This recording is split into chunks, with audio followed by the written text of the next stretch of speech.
Roger Williams University is hosting a crisis management seminar on May 3rd at their Providence campus. Crises, whether a natural disaster, cyber attack, or financial instability, can have severe repercussions if not handled properly. This is where crisis management plays a pivotal role. Join Roger Williams MBA students and expert speakers to learn how to prepare for the unexpected. The program is totally free and open to the public. You can register online at rwu.edu/events/crisis-management-symposium.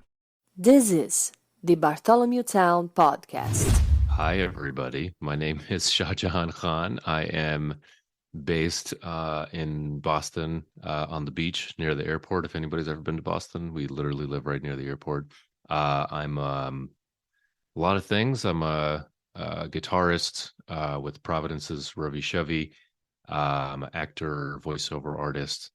Hopefully just a generally chill and cool guy. Yeah, first and foremost, generally chill and cool guy. Man, you definitely are a cool artist, and I love how you have such a multimedia career, and really in contemporary times, it's not a brand new thing that artists have multiple platforms or directions that they go in. But it's certainly in today's world, it's difficult to just be an indie musician, or it's difficult to just be a podcaster. You know, the pyramid gets narrower and narrower, it seems, to where it's basically a straight line, like a tower sticking off the top. If you're in that tower section, you might be financially stable enough where you can do the one thing. But having that diverse set of talent is so critical, and you roll it out so well. No, man, I appreciate you saying that. It hasn't always been that way. I definitely have done a lot of different things. And it's only, I would say, in the last few years that it seems like things are finally kind of lining up, and it's all sort of making sense as to why I lived this like fractured life and did all these different things. And I mean, I also started in pretty much just music with a local punk band originally from Boston, but now we're sort of Boston and New York, called the Caminas. And those were my first kind of experience, our very early gigs back in 2004 and 2005. We did a bunch of them at Club Hell in Providence. I remember, eating Spike's hot dogs and stuff and everything down there. Not that I still wouldn't do that. Right.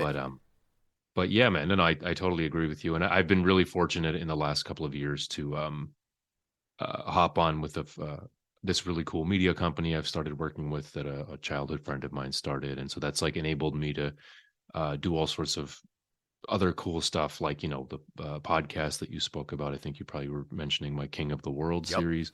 And yeah, it's just enabled me to kind of like try new ideas. And yeah, man, I tried to just I did just music, and music and temp jobs for like 10, 15, you know the deal. And we did a lot, and we actually got to do some pretty cool stuff. But yeah, we were never like a commercially successful band or like a financially viable in that sense. We definitely like got like an underground following and stuff. And that's kind of like, at the end of the day with music, like, yeah, man, with anything, like, we need to survive and make money, but it's super cool to be able to make an impact in people's lives. And, for that, like, I'm super grateful.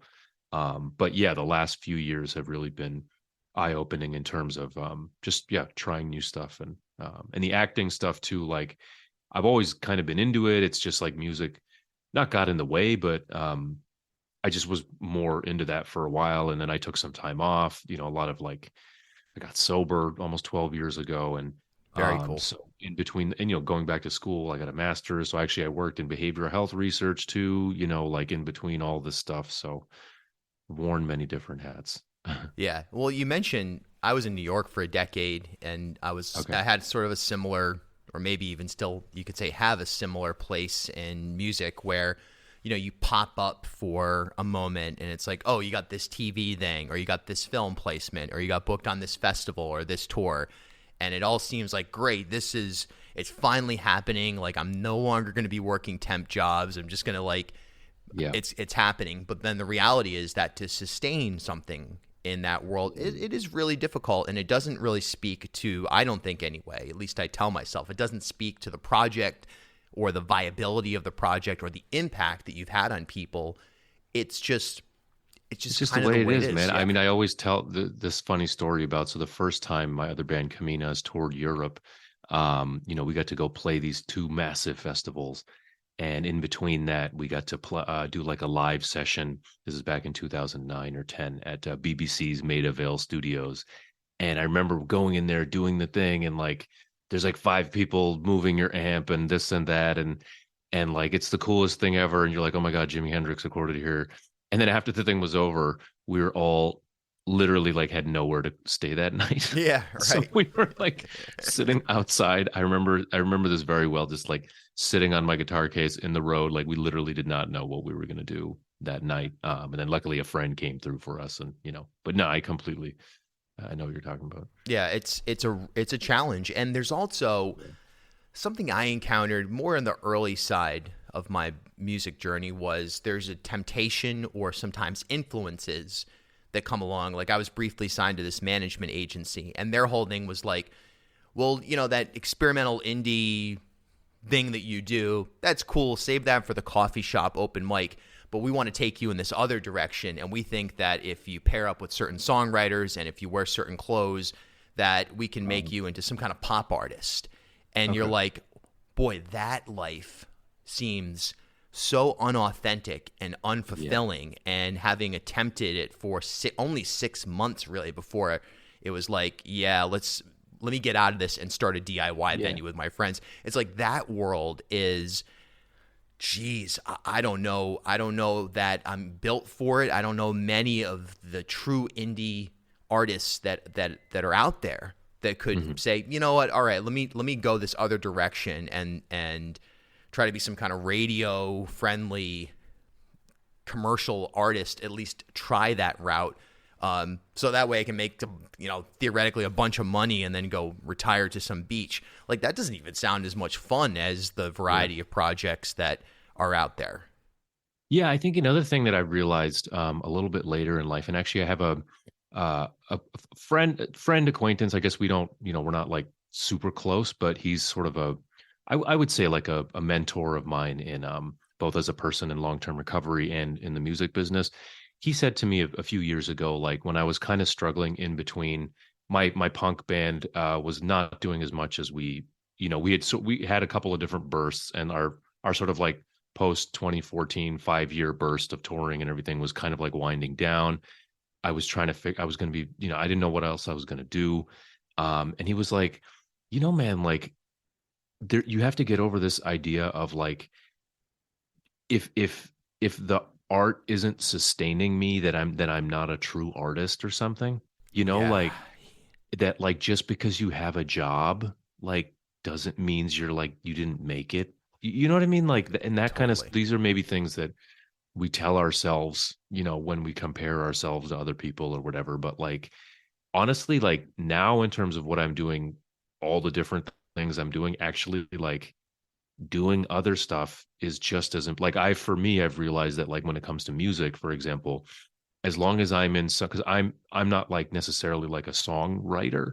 I definitely like write musically with other people, but I don't write lyrics and that kind of thing. But more importantly than that, like I really get my like value from like live music performance. Yes. And it doesn't really matter to me like what form that takes. So as long as I get to do that a little bit during the year, that kind of leaves me open to do all this other stuff that I've started doing, like acting and podcasts and media, which I wasn't even really allowing myself to explore when I was just in that like all or nothing. No, man, the band's got to make it thing, which is fine. Like you have to have that for a certain, I think, to achieve a certain whatever.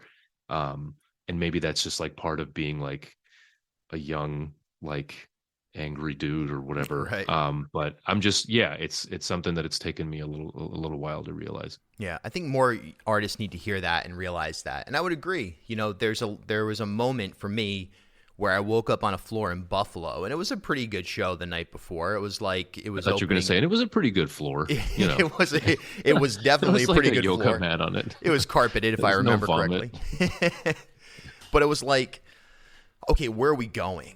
What am I doing here? And it feels like being in a van and all the things that go into the promotional side of an independent artist, the time that it takes, the time suck that it takes, the odd jobs that you've got to work, and all of those things, I started to question, like, is this really art anymore, or is this just some kind of survival method for an ideal that may be somewhat outdated? And in today's world, I think it's exactly what you said. It's so important to understand that you're not a failure as an artist if you're, balancing, even if it's a traditional day job with your music work, because doing that thing isn't necessarily, to me anyway, full on art and creative.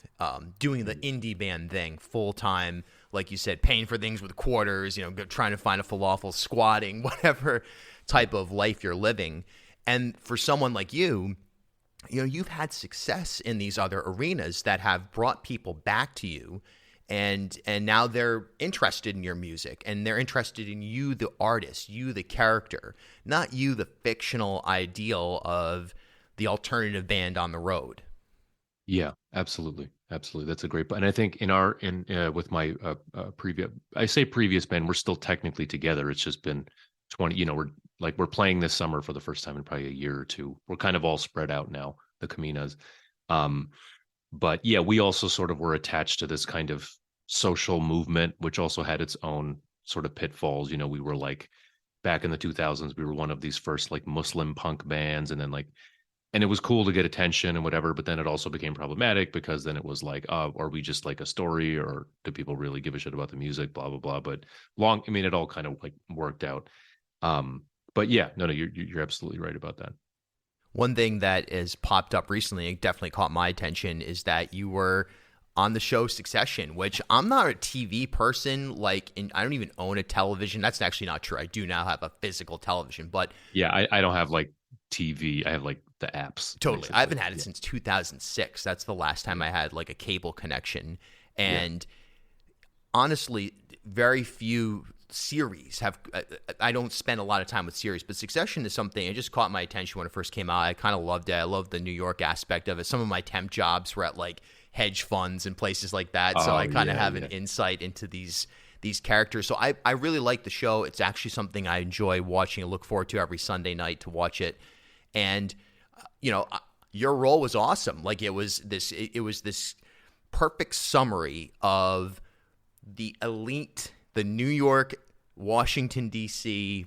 political media elite in a party atmosphere, and you did an amazing job. So talk about getting cast in one of the biggest shows of our time right now. Man, yeah, I still can't. It's like a dream to be with you. I've been at this like acting thing, I guess, like maybe almost 8, 9, going on 10 years, 9 years now, I guess, since I really since I consider myself like really going for it or whatever. And I, in that time I did get a agent in Boston and stuff. And I've been kind of the past year or almost 2 years have actually finally sort of been like a pretty cool trajectory. There's like some pretty cool other stuff coming out too this year. This Lifetime movie I was in, like as like a murder suspect, came out as well, and that was awesome. But anyway, after a couple of cool things happened last year, I kind of was like, all right, how do I take that next step as an actor? And usually what that means is like trying to get like a manager or trying to get, some representation in markets that are other than just New England. Even though it's actually, I think it's a great time to be an actor in Boston, to be perfectly honest with you, because of the one thing that the pandemic did was turn all of vast majority of auditions now are self tapes. Like you shoot them at home and you send them to casting directors. So anyway, towards the end of last year, I ended up getting signed with a manager in New York. And, for the next couple of months, I started to finally get, I would get one or two, maybe like bigger auditions a month if I was lucky, of stuff that was coming to Boston. And then it changed the game as far as just getting multiple auditions a week for like every show you can think of, from the procedurals like Law and Order or whatever, just like normal actor stuff. So Succession was, one of the things that was like, there's no way in hell that this is actually going to happen. I'm doing this for me, Right. even though it's just these little, a couple of lines here and there. Like I was like, why would they take me? You know what I mean? Like this is a New York show. There's probably millions of people that are better actors than me, whatever, better looking, that, any of these stupid things that we tell ourselves. Um, and so I did, I think, 3 different auditions for different similar sorts of roles. And 99% of the time, man, as an actor, you never hear back about anything. So you at some point just develop a thick skin about, like, it's just a numbers game. Every now and then you get a little, if there's something you really kind of want, you're just like, oh man, if you don't get it or whatever. But then it just becomes a thing. So anyway, like a month or 2 later, I got a note, email from my manager that, like, hey, the casting company likes you, and it's called, you get pinned for a role is what happens. And then I was like, what? Are you kidding me? She's like, yeah, are you around Friday? I'm like, yeah, I can make that happen. Are Whatever you I've got, kidding? it will be canceled Yeah, if I need will be. literally, like, I will do whatever it takes. And so then it's like you get pinned, and then they confirm it, and then they finally get you the final offer or whatever. I got the call an hour later. I jumped in my Hyundai Accent, and I was driving to driving. I drive back and forth to New York all the time I've done it for music, and I'm very, luckily I have friends there who can, like, give me places to crash and stuff. But yeah, man, I got there again. For me, it was this character that had these 2 lines. I was like, this is the coolest thing ever, but also, yeah, this will be like a day, and I'll go and I'll do it, and it won't be that big a deal. Maybe they'll end up cutting the line. I don't care. Like, it'll be cool. I got there, and I was so excited that I didn't even read the offer carefully, that it was actually for 5 days. So it was for a whole week. And also, I didn't know that, like, they were going to put me up in the hotel with the cast. So I stayed on the same floor as, like, Roman and Greg. And the very first, like, the first day, like, we all got taken up to makeup together, and the whole cast is in there. And I'm just like chilling, and and at that point, it's just a surreal dream. And then you just get to watch these, like, phenomenal. So I'm also not, like, a classically trained actor, so for me, like, that was the ultimate class to get to not only, like, do it on that large scale, but, like, to see, in my opinion, some of the best actors in the world, like, right there in front of you. You get to be there every day before any of the back, because the scene was a big party scene, so there was, like, hundreds of other people there. But before they would get there, they would bring us first with them, so we could, like, watch them rehearse and watch them, like, do a take, and then do some improv and stuff.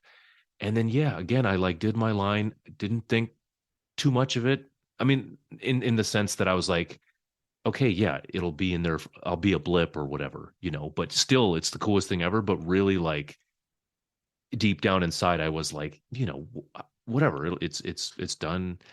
And then we watched it on Sunday, and, like, it turned out to be, and it was my first ever TV show, and it's also, like, my favorite show. So Yeah. it was like a dream come true. Yeah. And the role ended up being kind of cool. And, like, it was just brief enough that where I felt like it made an impact, and it was like, it set up this character that didn't end, it does, I don't end up coming back in the rest of the season. But, like, the next day, because I ended up, I have a thing with Tom, and then I have a thing with Kendall.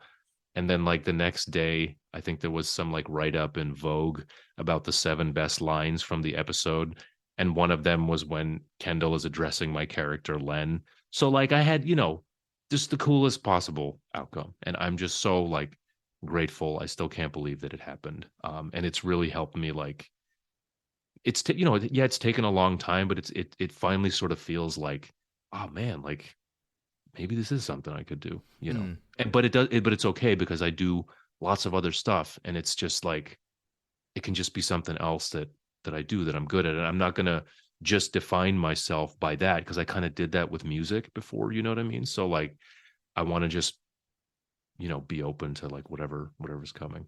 Such an amazing opportunity, and you nailed it. You killed it in that scenario. Thanks, You man. were you You really basically are just, like, terrified. You're just like, I mean, for me at least, you're just like, I have to just say 2 lines. As long as I don't fucking fuck them up, man, I think I'll be good. People don't So, realize how difficult that is, and yeah. especially in a role where you're cast and you enter into an existing crew that Yeah. includes the cast and the crew members, that they have an energy. There's something that's Yeah. already happening. They already know each other's instincts and so on and so forth. And now suddenly you're thrust into this moment where you have to deliver at the same level as that entire operation Yeah. suddenly, and without having the background of the experience of shooting multiple seasons of a show. So talk Yeah. about that, just like stepping in and Man, meeting it the was moment. that's a great question. I have to like my hats off to all of them. The crew, everybody was so kind. Like, you hear stories of sets and things like that. This was the friendliest, like chillest possible environment, and like everybody was so supportive. I remember when there's like I think in the line I kind of have to like tell Tom to like back away. So I'm Yeah. doing this with my hand. And what I remember is we had to do it a couple of times because they kept asking me to like move my hand up. And that's actually not that big a deal. Like to me though, inside I literally was like, oh my God, I'm fucking this up. Like, Right. but that's not what was happening. Like they were literally like, no, just move your hand up. It's fine. But yeah, so that kind of stuff is, I mean, just the first time when I actually walked into that apartment and like they were all there, like, and the first thing I did was like they sort of introduced the four in this party scene. There's four of us. There's a group of us. There's me as Len. There's Ryan Spawn as Coop. There's Ava Isensen as Carly Flight. And there's another couple, and so we were kind of like the day player actors, part of this like New York elite or whatever. So we were kind of supposed to be like the kinds of people that this party is for. So when we first came up, like they introduced us all. They're like, these are the folks. They're going to be our actors with us for the week. And the very first thing I had to do was go shake, Kendall Jeremy Strong's hand, and he was cool, but it was just like you sort of take a deep breath and you're just thrown into it and you just do it and you realize like 3 weeks later what actually happened. Right. Yeah. You just So exactly. You just kind of get yeah. lost in the moment. You go to But that stupid place. stuff too. Like, man, I brought again because I thought I was only going for a day or two. I brought like 2 pairs of clothes Yeah. and I was crashing with a friend in Jackson Heights until I realized that they were going to let me, that they had given, like, I thought the hotel room was a green room, because again, I have no experience with this stuff. I didn't know that and because they were night shoots. So I, I didn't realize I could stay there, but like I only had, and I was too cheap to like go to Target and like buy more boxers or whatever. So I Right. literally was just hanging out like before, we would get done at like 3 a.m. And I went home. I would go into the hotel room. I would go to sleep. I would wake up. I would just hang out there in like the fancy bathrobe that was in the room and wait until the like person came to bring the wardrobe and then go do the, like I That's literally, it was awesome. that, like I could have, I'm point being like, I could have easily like left and like got some, or like had a friend bring me a pair, but it was just like, I kind of wanted it to be, I wanted to feel that way, that like I'm in this like thing where I almost like don't belong, and Yes. to just kind, you know what I mean? I don't know if that like makes sense. It makes But perfect sense to step into the role. That's something, especially like as indie musicians, you start to yeah, adapt and you start to think like the floor, or the crashing, or sleeping in the van, or yeah. the two outfits thrown into a backpack Because on an I international want that tour. stuff to all like I want to just remain grateful. Like even in music, like we did get to do some really cool stuff, and some and we've sort of run the gamut of the like treatment in the music where like every now and then you get to do something cool and Yeah. fancy, but like for me it's really important to just like remember. I don't know. I still feel like kind of not wanting to expect too much from Hmm. stuff. So I Yeah, don't know. but it's important, like you said, to step into that moment and meet the moment. Yeah. You owe it to yourself, especially as someone who's committed to this life. Not like, well, let me treat myself with by putting on a bathrobe, but no, you owe it to your artistic being to step in and say, hey, let me go all in on this moment, because Yeah. that's gonna open up, perhaps anyway, it's gonna open up doors that otherwise I may not even know exist, because I haven't been in this specific place before. And that's those moments also feed into where you go with all of your projects henceforth. Yeah, man. Absolutely. Absolutely. What was it like? I mean, and you kind of alluded to it, but Kendall Roy, Jeremy Strong. I mean, that dude is like, he is an intense actor. I mean, he's a Yale guy, which that program is like, talk about churning out, method actors and like really, really high level characters, as in not characters that you play, but human beings. What was it like to be around that guy? It was cool. I mean, I know, I think there's different stories about him out there or whatever, but like, I mean, as far as he was very, very kind to me. I didn't realize at the time that he's actually from Boston. So it was something I probably could have talked to him about. And actually, I think he went to high school like 2 towns away from me. So we probably would have had other stuff to talk about. But no, man, it was, everybody just had their own kind of vibe, and like I said, like, they would usually do they would do a take, and then they would do like a scripted take, and then they would do a more of a wild one, like in the scene that I have, in that, after where Kendall's addressing me in the party. I'm pretty sure that was just an improv line, the Len giveth and Len taketh, the way he just, that's just like, that was, I'm pretty sure that wasn't scripted, because we did a couple of different versions, where the main focus of the speech was like where he's acknowledging his dad's passing and stuff, and so stuff like that was super amazing. um and then just like, yeah, they're all just like pros, and I don't know, in some ways, like, and I haven't been doing this that long, like, acting it's kind of a weird thing, because like, especially in these more kind of realist, dramatized, almost filmic series. I don't know if I'm saying this properly. Like you're just like talking. You know what I mean? But there's this other stuff going on. It's hard to like describe maybe to somebody that's like not done it before. But yeah, everybody was definitely like, like when there's a scene, in the same scene, I'm actually, when Kendall is addressing me, I'm standing next to Shiv, to Sarah, and I also tell this story every time because it's super important to me. But like, as we were doing that, she was like, hey, in between takes once, she was like, hey, Shahjahan, like, why don't you just step forward a little bit so that the camera can see you a little bit better? Which is a really nice thing for somebody to, because that means that she's been exactly where I've been. And it wasn't like an like, I never felt like these people were like, oh, you're in the presence of like me, I'm like a great whatever, and Right. you need to, and I've luckily never really been in a situation like that, even with another film I have coming out this year, this action movie, Aftermath. It was also like the perfect kind of first big film experience where everybody was supportive, and so that stuff is, because I'm just like a regular guy, man. Like, I don't, I don't just, and I think that's also because maybe I'm not just acting and just doing actor stuff all the time. Like, I have a pretty full life, and I have many different interests and stuff. And so I really value that stuff. Yeah, you've definitely got something really special going on. There's no question about it. Quickly, I just want to talk about your Yeah. podcast work. I haven't had a chance to listen to it, but I was watching another interview that you did talking about it, and how did you get into podcasting?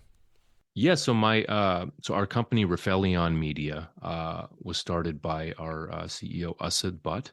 He's from Linfield, Mass, and yeah, he also, he has like a background in journalism. He kind of got not sidetracked, but like pursued other passions in like the business and venture capital world. But he always like wanted to do something in media, and it was his dream to start a media company. So him and I, we grew up in the same community in Boston, like the Pakistani community here. Like, our parents were friends and stuff. We weren't like the best of friends, but like we definitely would like knew each other growing up. And after high school, we both would stay in touch here and there. He followed my work with my band, the Caminas, and I was kind of following some of the stuff that he was doing in media.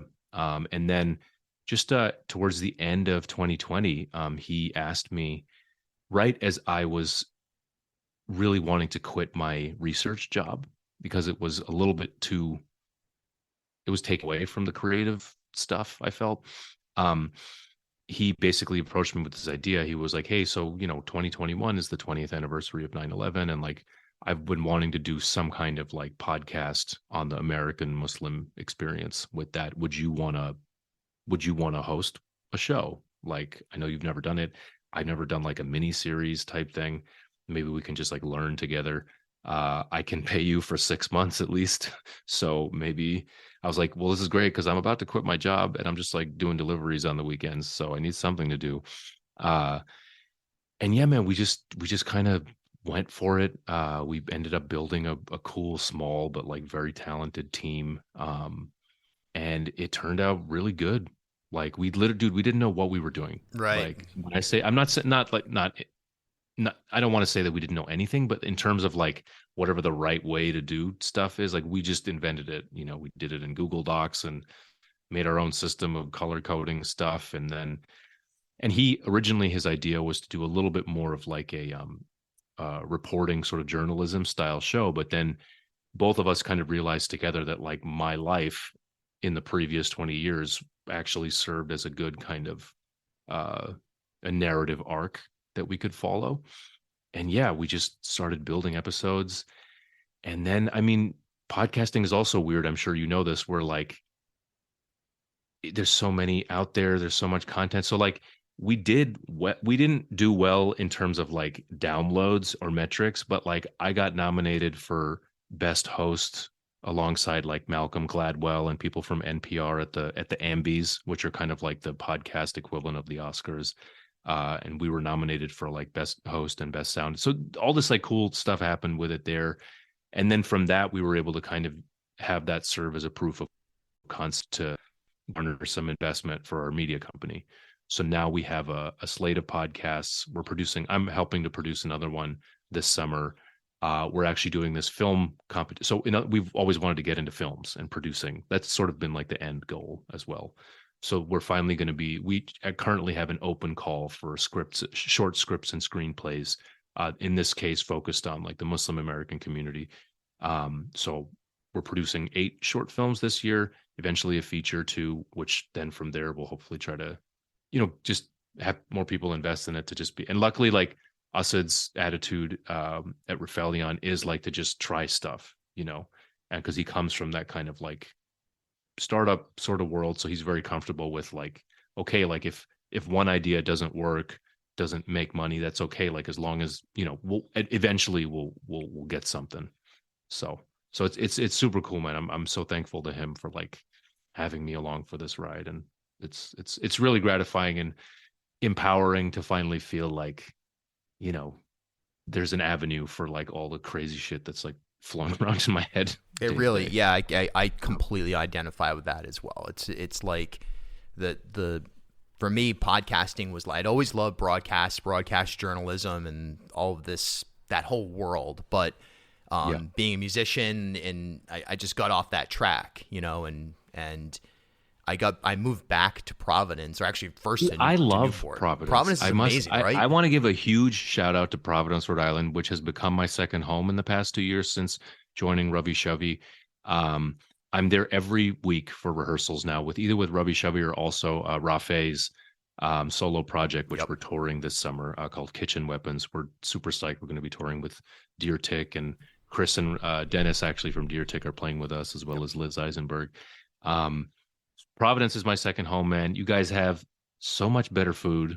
Yes. Your climate is like just a couple of degrees nicer. Yeah.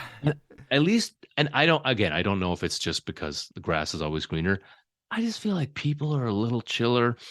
I don't know. I feel like the art scene seems a little more, there's something else there. Something that Providence has that I really, really, I finally feel more like a part of it. Like it's just so cool it's funny. People are always like, wait, you drive like to Providence? Like I'm like, yeah, man. First of all, like driving for someone like me is like not a big deal, but also it's like an hour and change, you know? Yeah, So, I first of all, I completely agree with their assessment of Providence that it's spectacular. I mean, even for example, I'm kind of in my temporary space right now because I'm remodeling my podcast studio, but I have like this 3,000 square foot warehouse space that we have shows in still. You know what I mean? I've got a space for a podcast studio. There's 3 of us living in here.